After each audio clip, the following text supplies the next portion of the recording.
Hey, this is BJ. Thanks for listening to our show's podcast. If you're a fan of all things geeky, you should check out my other podcast, BJ Shea's Geek Nation. We have new episodes every day, and you can check it out at bjgeeknation.com. Your home is going into foreclosure and you feel like a financial wreck. You don't know where to turn for accurate information. I'm bankruptcy attorney Travis Gagne. Let's talk about some legal options. If we work quickly, we can propose a plan to save your home, modify the loan, or in many cases even eliminate your second mortgage. The consultation is free. I've helped hundreds of people just like you make informed decisions about whether to save their home or exit it on a reasonable, organized timeline. The chapter you choose sets the tone for the next chapter of your life. Please contact me today at choosetherightchapter.com. That's choosetherightchapter.com. 99.9 KISW, The Rock of Seattle. So, Metallica doing some cool stuff, Steve. Okay. I like the fact that when they go to a city, they do a little flair. And so last night they were in Minneapolis, and so Robert Trujillo and Kirk Hammett, they did a cool thing is they covered Prince's When Doves Cry, because of course Prince is from that area. Now I want to warn you, and I haven't even heard this, but I know it's going to be terrible. This is something that they do on all their shows where it's Robert and Kurt, and they just get or Kirk, and they get together and they just kind of jam out. They did it with they're in Wisconsin. They did Garbage's Stupid Girl, and it was Red Rotten, and that's kind of part of the fun of it is that they're trying to work out the song, and Robert's not a very good singer, but he sings. So don't walk into this expecting that this is going to be pure magic. I thought this would be pure magic. It's still awesome because it's these two metal icons fumbling through a pop song. I feel like it's ironic. I feel like that is got to be a big part of why they're doing this. Like you said, especially if Robert doesn't have the best pipes, and yet he goes and attempts these pop songs. Right, he sounds great with Metallica doing backing vocals because he's got that aggressive voice. But when he's trying to sing a pretty song, and When Doves Cry, yeah, you're right. It's you think of what Prince did with that song. Let's hear what Metallica did with that song last night in Minnesota.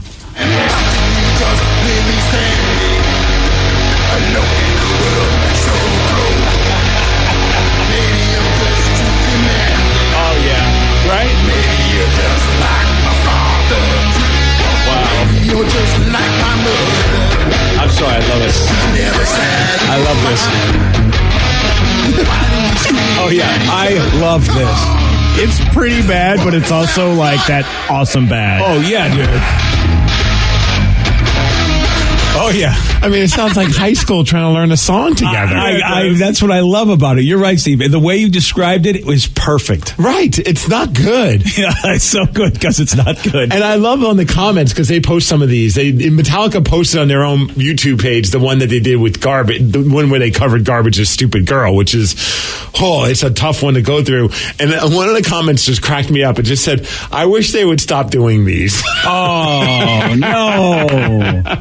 I mean, the joke of it all. Come on, you've got to get the sense of humor and the irony of it all. We know what they are as a band. I'll be honest, I'd rather hear that than a long extended guitar or drum solo, which I know they do as well. But to me, that's more fun because it's weird and different. Yeah. Whereas, sometimes I go to concerts and I know some bands love doing the drum solos. I'm not a big drum solo guy. And you're a drummer. I know. Cool, you're really playing very fast and you're technically talented. Like even during the Foo Fighters show, and Taylor Hawkins is a machine behind that kit. I don't even know how that guy has the endurance to do what he does. But the solo was cool, but after about a minute, I'm like, all right, can the rest of the band come back out and play some music? Yeah, it's interesting. I feel like you're just making love to yourself in front of all of us. Well, now that I'd pay to see. Okay, fair enough. But yeah, Steve, I think it's interesting because when you talk about those solos, has our attention span gone down where we would tolerate a longer solo? But you're right, maybe a minute's enough.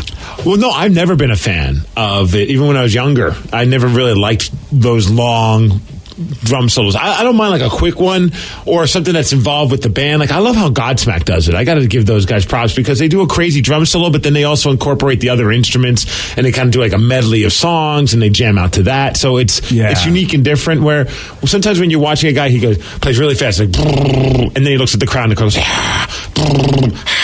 it's okay, I've seen this a billion times. And you say everybody leaves the stage, which means they're all taking a bathroom break, and that's what his job is. Or doing groupies.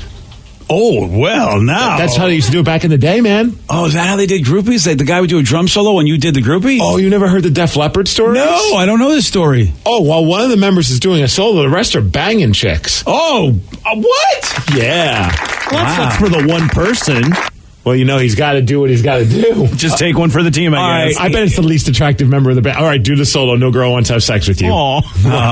I'm kidding. You're right. That is tough on the drum. No wonder he's banging so hard. He's like, if you guys are banging backstage, I'm going to bang out here forever. Which has, a lot of those metal bands back in the day, the glam metal bands, that was part of the fun was, okay, you do your solo and we're just going to go rail some chicks. I would never think you do it then because... Well, it steals your energy if you finish your session, if you will, with the groupie. Then you do a bunch of coke and you get right back out there. Oh, you're right. Forgot about that. Rock and roll. That's why cocaine is great. That's the metal version of rubbing some dirt on it. No. See, I forget how awesome cocaine is. God, that's horrible. Metallica needs to never do that again. LOL. Oh, see, I love stuff like that because it is so horrible. I mean, the band is doing what they normally do, like you say, for the whole thing. Then they bust this out, like you said, and they're not practicing it. And it sounds like these guys, like you said. To me, I just feel like that has to be fun on some level for those guys just to go up there and do that. Because when do they ever do stuff like that? Oh, in their head, they're probably thinking we're in front of 20 to 30,000 people struggling to complete the chorus of When Doves Cry. That's pretty funny. And they both have music stands, so they've got the lyrics on there, I'm sure, and maybe like some cheat sheets for the... That's so great. I think it's funny and it's different, and it just shows a human side of them, but I can understand why some people are just like, I just want to see them rock. Yeah, and... I know this is something that the guys are digging, which is why I get into it. I feel like they're doing it for themselves, and it's like, you know what? For them to have the passion to do the same stuff that we love over and over again, and we hear about bands, some of them just get sick of playing a particular song. If this is what infuses them so they can give me a great rest of the show, I'm all for it, because then, they're having a good time. I'm having a good time with them having a good time. That would be my attitude towards it all. It's cool, too, that they try and do a cover based on what town they're in. Yeah. So like you said, with in Minnesota or Minneapolis, they're doing Prince. In Wisconsin, they're doing... The Garbage one is also funny. And you just go on YouTube and just type in Metallica covers Stupid Girl by Garbage. I think they had way more high expectations for how many people in that audience knew who Garbage was or that song. Yeah. Because there are a few moments where Robert Trujillo is like looking around, he's like, come on! And everyone's just looking at him like, we don't even know this song, man. We're metalheads. Like, we're not Garbage fans. Yeah, Garbage... I don't care that they're from our town. They weren't on the same level as Prince. Yeah, I see what you mean. You got to kind of... Because sometimes you go to a town and you go, you know what? They got nobody. They got nobody that really anybody cares about. One person says Def Leppard's girls were under the stage. That's right. They would have the... Under the stage? Yeah. Boy, that, I think they had like a graded kind of a ground, like areas. So like while you're getting action, you can look up and see like, oh yeah, he's still doing his guitar solo. Cool. Oh my God, that is... Keep it going. That is so, that is just so nuts. Is that Bacchanalian? Is that the right word? Whatever it is. Is that a Greek treat? Yeah, I think Bacchanalian is about having just all sorts of food and sex, if I'm not right. I think that's who he was, Bacchus or whatever. But anyway. B.A. Baracus? Yeah, I'm thinking of Machiavellian instead of Bacchanalian, but whoever. Baklava. Right? But whoever that Bacchus guy was, wasn't he the guy, Chris Bacchus? Was he the guy that went out and had a great time with everybody? Dick Bacchus. Yes. Yes. Dick That's Buck. what they were doing. Anyway, it's very like Rome back in the day when they were doing like, Caligula stuff is what it sounds like. I should do that. It's very Caligula. The VIP package deal should be that you get to watch that part of the show. Under the stage? Yeah, when the rest of the band leaves, you get to leave with them and see what they're going to do. That's the super VIP. I'd pay for that. But I'm curious, was their goal to complete their mission, if you will? Oh, I bet. Before the drum solo was over, or was it just to say, hey, I did this during the drum solo? I would love to know if sometimes they told the guy to keep going because they weren't yet ready. Yeah, because I don't know any guy that wants to just not finish the mission. Isn't it a thing for athletes to, you get that build up and then you go out and perform, get the testosterone going? I don't know if that's a thing too. But these are rock stars, not athletes. They have different goals, Vicky. I know, it's usually drugs and sex and they're getting half of it. So I don't know if they're getting both of it, I bet. Yeah. Well, I don't know if the drugs are, preventing things from happening. That's why Steve says you have the sex, then the cocaine. Yes. Oh, see, that's how you do it. Yeah. Drugs. No whiskey D in this house, baby. Man, glam rock.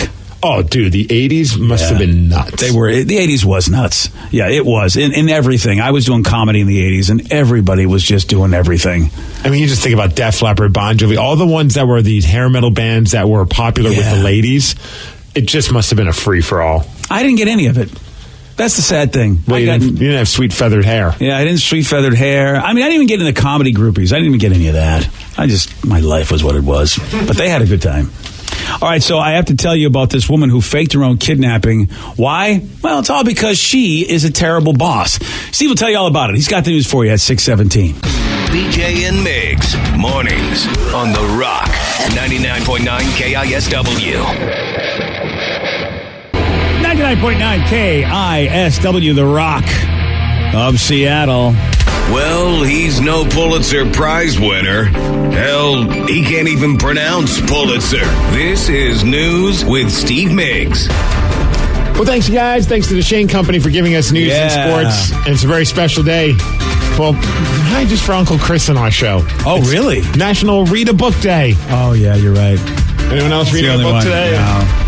I read one book this year. Was it just a bunch of pictures in it? It was a steampunk book for young adults. It was really large print and really short. Yep. Steampunk for dummies. Yeah, it really was. Yeah, Chris is the one that used to work at a bookstore, and he likes to read stuff. According to a new survey, I think a lot of us fall into the 17% of Americans that read 0 books in a year. I read 2 books this year. What'd you read? I read 2 poetry books. How long of books are they? Oh, they're decent size, both of them. Steve, you might be the only one falling into that. Oh, what are you reading books, BJ? Of course I'm reading books. You know What that. are you reading? I read Brene Brown this year. Oh, currently that's right. reading Little Byron Katie right now. Wait, those books, you hand them out. They're like the size of like a little pamphlets. Oh, not the latest ones, man. See, you're right, though. I am definitely in the 17%. The most recent book that I'm reading right now, and you guys are going to laugh, it's not a very big book. Oh, my God. What is that? It's like a bathroom book. It's like 10 pages. It's called DMs of a Female Indie Wrestler. It's by a female wrestler by the name of Jordan Grace. She's an indie wrestler. If you watch the All In pay-per-view, you saw her in the Battle Royal. She's just a big girl, like strong as all hell. But here's the thing: she's got her own book. She put this out. All she did was screenshot direct messages that she's received from fans that are creepy. Yes. And it's the funniest thing. Like, what a great idea. Honestly, if you have a kid that's going to be, 13, 14 years old, I say you buy this and be like, hey, this is how you're not supposed to be when it comes to interacting with women. Because some of these guys, like I grabbed one, it's just... He goes, God, I would love to wrestle you. Look, I'm not a creep. I'm a decent married man. I just want to wrestle and loose to you for $300 an hour. No sex. Whoa. Oh, that's a hell of a deal. $300 just to get beat up by her. Yeah. I mean, it's very creepy, and it's his fetish, and it's legal within his marriage, apparently, as long as there's no sex. It's creepy, but at the same time, you know who would do that, by the way? Who's that? Vicky. Vicky would do that for sure. Oh, Vicky would do it. Yeah, she'd beat somebody up for $300. Oh, yeah. Yeah, I should give that guy a message. Yes. But then some are not so funny, where there's just like one sentence. Oh, wow. I want to blank your blank. Yeah. Wow. I mean, today is not Tuesday. Still, that's a compliment in its own weird way. No, it's not. I mean, granted, you should see. You're the problem right here. No, it's a compliment you should never say because the way you word it, but you should word it a lot differently than that. But that is a compliment in its intention. If you're you should never say it though. It's creepy. I agree. It's creepy. It's the way it was said. No, it doesn't matter how you say it. You don't know. No, if you don't know the person, you don't just say that to somebody when you've never had a conversation. If it's your boyfriend or girlfriend, I agree. You're right. You're absolutely right. It should never, ever be said to anyone. It's not a compliment. No. All right. Well, I can't explain it because we can't say it. But you're right. You're absolutely right. It should never be said to anybody. You're right. Oh, you're right. I'm not Might be a disagreeing with compliment you. if someone said that to your daughter. The intention, but I would be pissed off if they did it because you should never say that to somebody. But their intentions are at least good. But their intentions are not good, man. There's no good intention from a random person wanting to do that to you. That's mean. That's really messed up, actually. You think? I know. If somebody said that to you, that I don't know. There was a woman that you found very attractive, and they said something similar to you. You would not find that as a compliment? I would. No. Oh, yeah, I totally would. If I don't know the person. Oh, yeah, if you're a hot chick. You're talking like a guy. I mean, we're talking about females. It's a whole different game. Oh, I agree with you. I never said that women should find it as a compliment. I'm saying a guy in his brain thinks it's a compliment, but he's wrong. It's a bad thing to say. So I'm agreeing with you, but I think we just miswired. Oh, That's sure. I'm not going to tell you what her Twitter handle is, because I'm afraid you might be in the next book. No, because I know you don't say that to women. They don't find that to be anything they want to hear. Man, it's a funny book, though. It's a great book. You're right. Obviously, it's only like 50 pages, so it's an easy read. But yeah, it's a great bathroom book. You should really get that, and I love that, dude. That's awesome she put that out. Oh, dude, it's great. I mean, she obviously blurred out all the names of the people because, you don't want to get in trouble, but the messages are all there. See, I think you should get to say their names. If someone's going to be stupid enough to put that stuff out there, why should we have to blur their names out? I wouldn't disagree, but I would imagine she doesn't feel like getting a lawsuit. But I agree with you on that, but I think you want to be that idiot, your name should be out there. Let's talk about a California woman who, she's in trouble with the law because she was kidnapped. Actually, she wasn't kidnapped. What? She lied about it. She lied about being robbed, tied up, and sexually assaulted. Her name is Maria. She's 32 years old. She said 2 guys with a gun took her on Saturday. She runs her father's trucking company. She said the men also stole $9,000 that she had on her to pay the subcontractors. Here's the thing. None of this really happened. She said that because she didn't have the $9,000 to pay the workers. Oh, sure. That's right, ladies and gentlemen. She is the world's worst boss. Yeah, nice move. How? This is why 9 out of 10 businesses fail. Because geniuses like this are running them. And now we have also a nominee for the world's worst criminal or robber. This guy in Colorado, he went to an e-cigarette store in Denver area, and he said, give me your money. He pulls out a gun. Turns out it's a BB gun. Here's the thing. Okay. He fumbles a weapon over the counter, so the owner of the store was able to grab the gun. So that's okay. That's mistake number 1. If you're going to be a robber, don't lose your gun. So then he turns around and runs out the store. But here's another thing. He's wearing his pants kind of around his waist, like down below his butt area. Like he's cool. So the pants fall down and he trips. That's awesome. He's able to get away. I love this story. He was wearing gloves during the robbery, but he already handled the gun before without the gloves, so his fingerprints were on the gloves. This guy is the biggest moron. Yeah. Hey, exciting news for Seahawks fans. Obviously, the season starts this Sunday against the Denver Broncos. And Earl Thomas will be playing with the team. He returned to practice yesterday.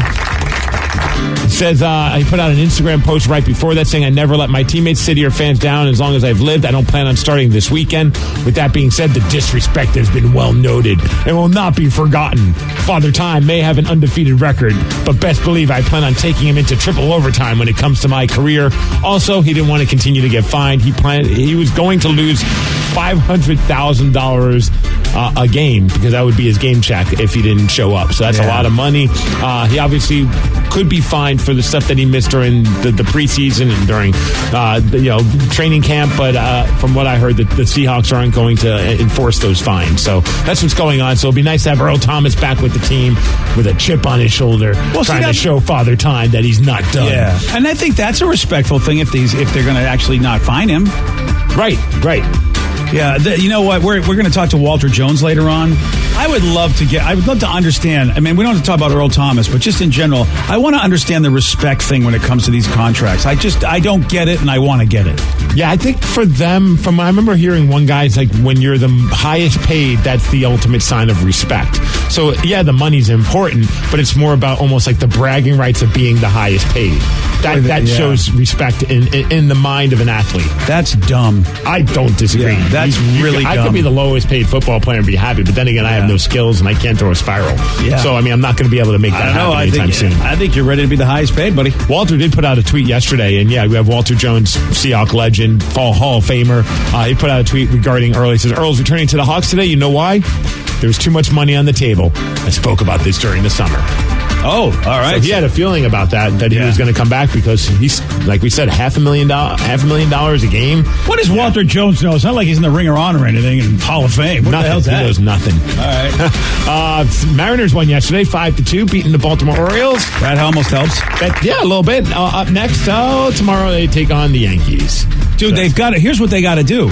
It doesn't look like the A's are cooling down. It doesn't look like the Astros are cooling down. The team they might want to have to catch is the Yankees, which sounds horrible because they're so far ahead. But, the Yankees seem to be in a slide. It might be the only chance the Mariners have. But, I mean, you have hope with the A's because you do have 3 games to play against them before the season's done. I agree, but the A's are looking good, dude. The A's might be one of the best teams in baseball right now with the way they're playing. They're just playing well. That's true. Yeah. Ugh. And the Yankees are not playing well. I mean, they still have one of the best records themselves, but Severino, their best pitcher, has really been scuffling, and last night it's the same thing. So that's why maybe this weekend series is going to be a big one. Well, we'll see what happens. Also, I don't know if you saw this, but speaking of the Baltimore Orioles, how cool is this? They're going to be the first of their kind when it comes to changing up their jerseys for a game. They're doing for National Federation of Blind Night, they're going to have Braille jerseys. Oh, you know what? That's actually kind of cool. Somebody joked, they're like, what is that, also umpire night? Hey-o. I like that joke. That's a really good joke. Funny. But yeah, so you could actually feel the Braille on the jerseys. I think they'll be bringing down anyone that wants to come down and feel the jerseys, that blind people that are going to the games. They could kind of check it out. Kind of fun. Yeah, different little, change it up. Yeah, I'd like to see. I can't wait to see what those look like. NHL, some exciting stuff coming with the Seattle group that's trying to bring an NHL team here to Seattle. Bunch of new people involved, new local investors. They've announced that an Amazon CEO, also one of the Sounders owners, and also a couple of the sons of the former Seattle Sonics owner, Barry Ackerley, are now involved with the team. Yeah, some people are sort of like, chirping about that because the Ackerleys are the ones that sold it to Howard Schultz and, the Sonics and all that. And also Barry Ackerley, a lot of people remember when they built the Key Arena, they made it specifically so that they couldn't have an NHL franchise, because there was once a time where they were trying to bring an NHL team to Seattle many years ago, and they made the arena so that it wouldn't have one because they felt that it would be too much competition with the basketball. I forgot that, Steve. That's completely ironic. So the Suns, though, care about hockey, want to bring it here for the community, and also care about basketball and want to bring the NBA back. So it's pretty cool. And also Adrian Hanauer from the Sounders is involved as well. That's awesome. Some people that are involved with the Space Needle, too. So lots of people are involved. They're trying to just round everything up, secure financial backing before they present it to the city. And then I think in October, that's when it comes time to talk to the NHL. So things are looking really good for this NHL franchise.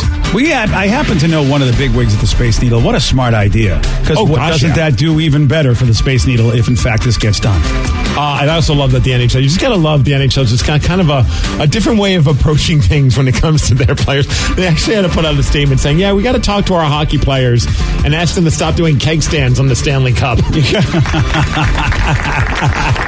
I think the Washington Capitals players are still on a Stanley Cup bender. Yeah, and that's probably why, a lot of the players get to bring the Stanley Cup back to their community and back to their city and get to spend a day with it. And some of them are filling it up with beer. It's not really a keg stand, but that's what they're calling it.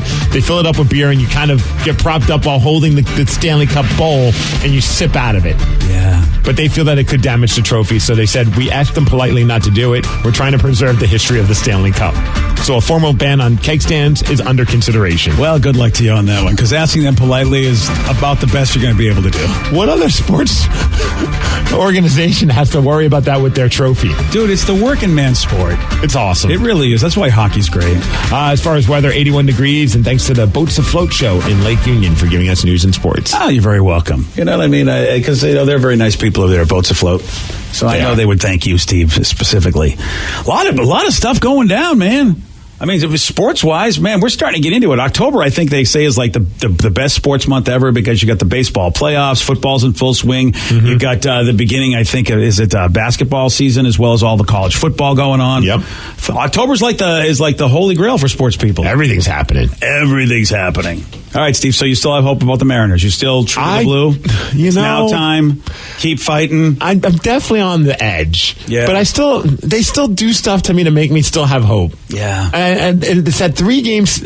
Honestly, after that, when is that series, I wonder, when they're taking on the Oakland A's? I feel like that's really where my hope will either be gone or it'll be even strengthened. You're absolutely right. And also how they do against the Yankees as well should show you this weekend. But you're right. They've got, is it just one series left with the A's? That's it? Yeah, just one series left with the A's, and it's towards the end of it's happening at the end of this month. So the 24th. Okay.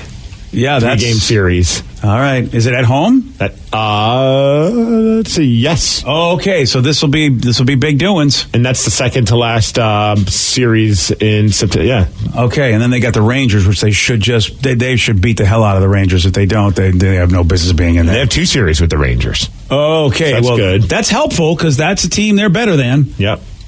All right. Oh, boy. It's always a weird month. September is when, if you don't know baseball, there's a 25-man roster. And then in September, they get to call up an extra 15 guys from the minors. And a lot of times that really messes with teams that are still in it because they don't know the pitchers. They don't know the players. And that's a big help for teams as they play. They try to prepare and know what a guy does. So if a pitcher goes out there and has a good game and it's a pitcher that the team doesn't know, it really does hurt a team who's trying to get into the playoffs. And a lot of people don't like the 40-man roster expansion for that reason. So we'll see. Hopefully that won't. I'm looking at the Rangers thinking they're probably going to bring up young guys who are going to try to impress. That's true. And hopefully that won't hurt the Mariners. One texter, I like it. He referred to me as Steven, so I must be in trouble. Uh-oh, what happened? Dude, Steven. Mariners were done over a month ago. Oh. Yeah. I know most people feel that way. I mean, look, to give up hope. They're still in it. I mean, if they go on a crazy run, which any team can do, they can get into the playoffs. There's no doubt about it. Like I said, with the way the Yankees are going, the Yankees have got to make sure they keep their lead because they're not playing the greatest baseball. So we'll see. All right, I don't know if you know this, but Steve is a champion. And the only time Steve isn't a champion is when he gets things right, but taking too many guesses. On Mount Rushmore, whose face is to the right of George Washington? Richard Nixon. No. Roosevelt. No. Eisenhower. No. Jefferson. Yep. Yeah, buddy. See, Steve is good when you give him enough guesses. But you only get 3, Steve. 4 people on the damn monument. Oh, so you should have got 4 guesses, is what you think? No, I mean, you stupid me should have got it right. Yeah. You want a shot at beating Steve? All right. He says stupid him. Maybe you'll beat him. 206-421-ROCK. Beat Migs. We'll do that at 6:47 on The Rock. Today's podcast was brought to you by Travis Gagne, bankruptcy attorney. Here's another question from a listener. If I can't afford to pay my bills, how am I going to afford attorneys and bankruptcy fees? One of the things people ask me all the time as a bankruptcy lawyer is that how am I going to pay all these fees and costs because I'm here because I can't afford to pay my bills? And of course we understand that. I mean, being in the bankruptcy field. But one of the things to remember is that if you decide, once you make the decision to file bankruptcy, you can stop paying on all of the creditors that are going to be included in the bankruptcy, and those are the funds that you can use that you have been paying your creditors to pay your attorney fees and court costs to get your case filed. And once your case is filed, you're not going to have most of those payments anymore. Thanks, Travis. If you have more questions about bankruptcy, you can reach out to Travis anytime at ChooseTheRightChapter.com. That's ChooseTheRightChapter.com. Thanks for listening. You can tell when your car battery's dying. But with your water heater, you'll never know until it starts leaking. Before you buy another tank, consider a Navien tankless water heater. No storage tank to heat or leak. Lower energy bills and endless hot water for spa-like comfort. All backed by Navien's strong warranty. If your water heater is over 8 years old, it's time to check out Navien at tanklessmadesimple.com. Count on Navien.